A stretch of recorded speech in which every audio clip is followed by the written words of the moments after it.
স্বাগতম। ইনসাইড বাংলাদেশের পক্ষ থেকে আমি মোহাম্মদ হারুনুর রশিদ আপনাদেরকে দেখানোর চেষ্টা করতেছি বর্তমান শহীদ মিনারের যে বর্তমান পরিস্থিতি তা দেখানোর চেষ্টা করব। আপনারা জানেন বৈষম্য বিরোধী ছাত্র আন্দোলনের ব্যানারে আজকের কর্মসূচি ছিল গণমিছিল।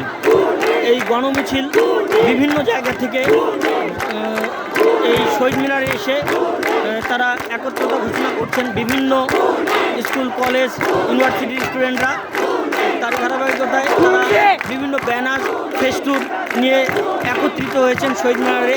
আওয়াজ ওঠা বাংলাদেশ, লাশের সংখ্যা আসলে কত, আমরা অনেক দিন হাসি না। সো বিভিন্ন ফেস্টুন, ব্যানার আপনারা দেখতে পাচ্ছেন।